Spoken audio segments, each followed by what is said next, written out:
nation's commercial capital. This is the news at 10, live from Channels Television. Reporting tonight, Ijoma Oyato. Hello and welcome. Tonight, Finance Minister says Nigeria is enjoying steady economic growth but admits corruption is still a big challenge.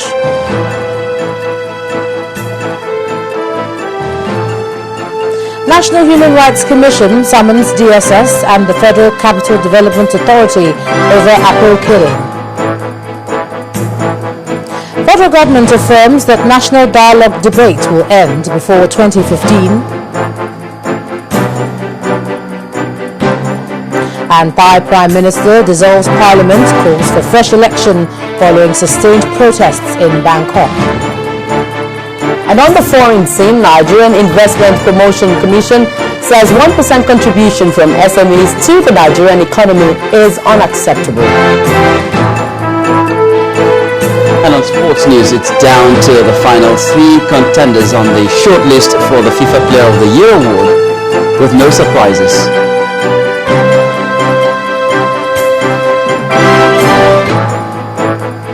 Security chief suggests new strategies for combating terrorism.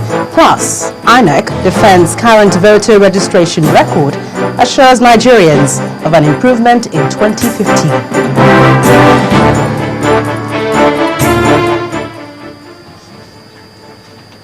Ending corruption and corrupt practices in Nigeria may not be an easy task, but the finance minister believes strongly that sanctioning the culprits could perform the magic. Dr. Ngozi Okonjo-Iweala, who was a guest of the Nigeria Economic Summit Group interactive session in Lagos today, also asked Nigerians to brace for a fairly difficult period, as the current budget presentation logjam may not give the economy room for advancement. Our correspondent Bolaji Akinwale reports that Dr. Okonjo-Iweala states the need for Nigeria to improve her business climate.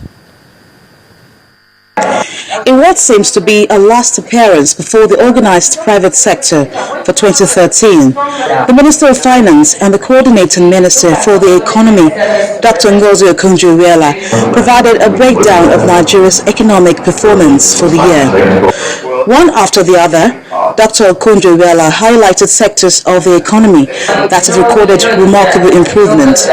But some of the government schemes like the WIN are highly successful.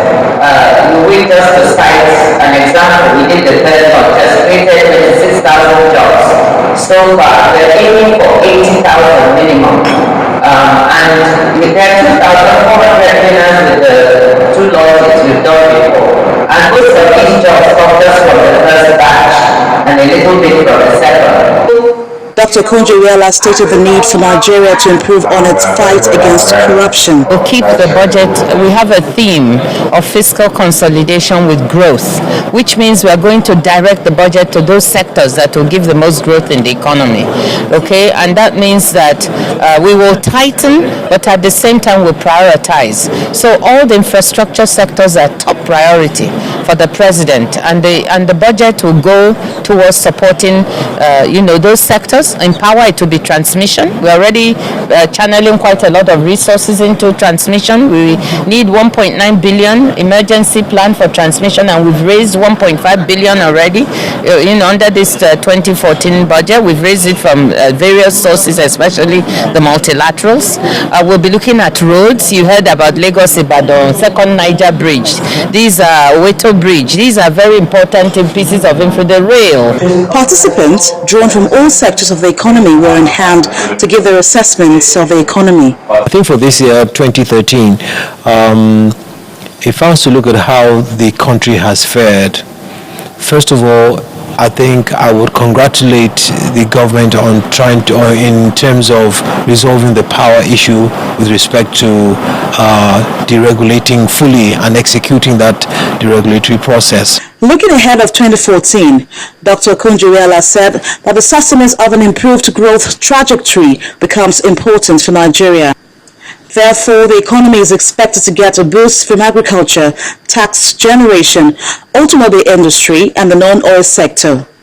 These have become paramount as the population continues to grow with its attendant socio-economic challenges.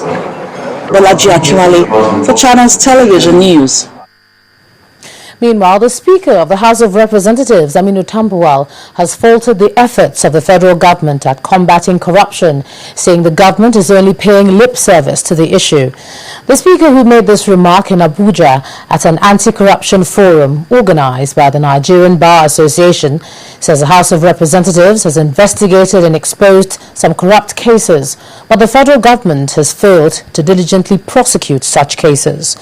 He accused the federal government of setting up new committees to duplicate the job already done by Parliament, citing the case of the bulletproof cars purchased by the Ministry of Aviation. He also noted that the president's body language does not tend to support the fight against terrorism.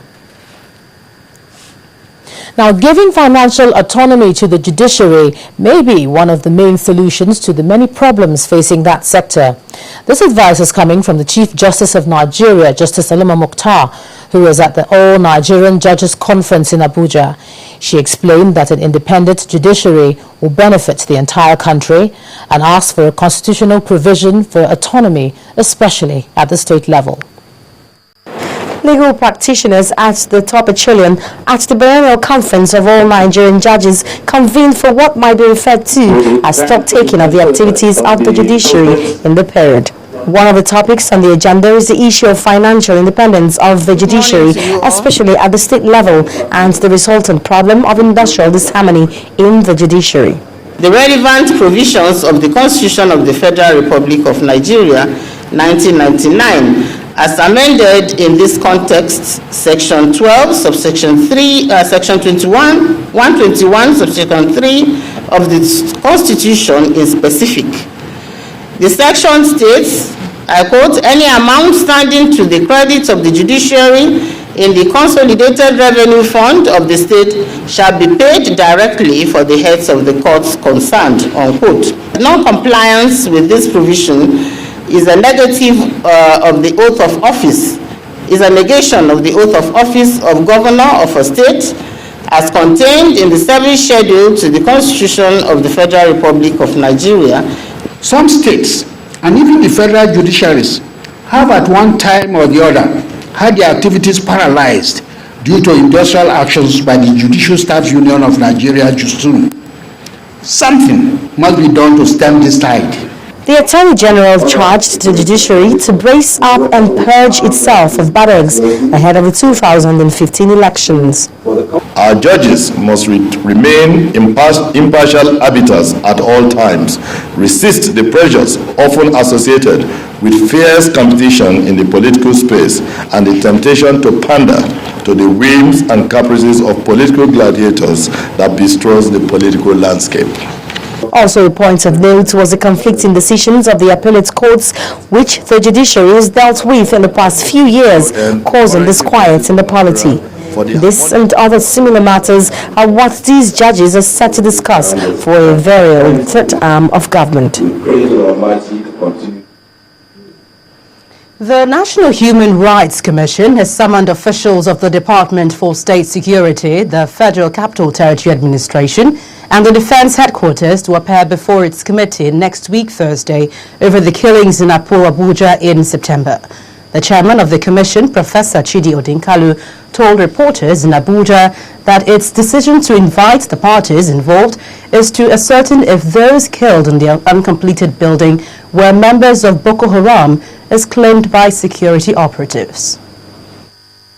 Received and considered an interim report of investigation in the case of Global Rights and Nasir against the Department of State Services concerning the alleged killing of 8 young men in Gudu near Apo, Abuja in September 2013 by alleged operatives of the Department of State Services. With respect to this case, Counsel A identified 3 issues that arise to be determined as follows. 1. Whether the victims were indeed operatives of or assets of Boko Haram.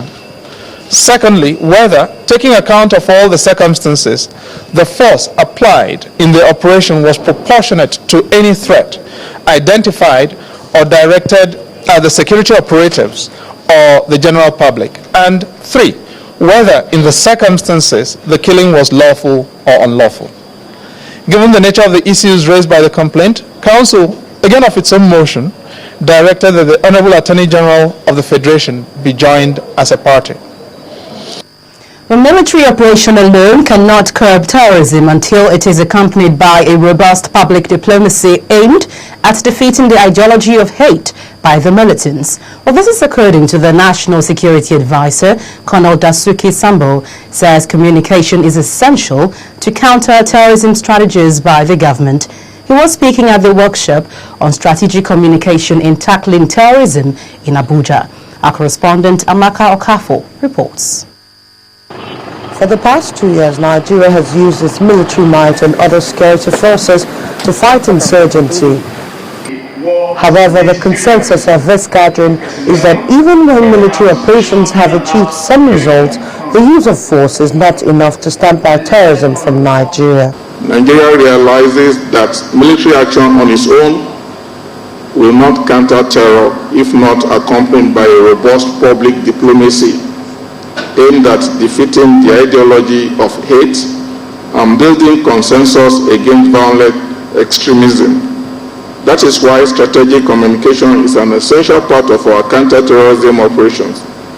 Nigeria will continuously update its strategic communication needs to reflect current challenges occasioned by terrorism. Strategic communication as a subject entails all efforts to create, strengthen, and preserve conditions favorable for the advancement of national interests, policies, and objectives by understanding and engaging key audiences through the use of coordinated programs, plans, teams, messages, and products synchronized with the actions of all instruments of national power. Partnering with Nigeria in the new strategic communication initiative are the United States and the United Kingdom, and they say the idea is not to preach to Nigerians, but to use their experiences to put in place a better strategy for the country. It is not easy to win the narrative. It is not easy to garner the support of the local population. I hope by using examples of where we, the British Army, have got it wrong, that we will give you some ideas of how to use this key skill against your own insurgency. It is the view of many that Nigeria has to keep evolving strategies to combine with its military power if it is to really win the war against terrorism. Amaka Okafo, Channels Television News. In part 2, after the break, federal government gives assurances that the national dialogue will end before the end of 2015. That's in a moment. Do join us again.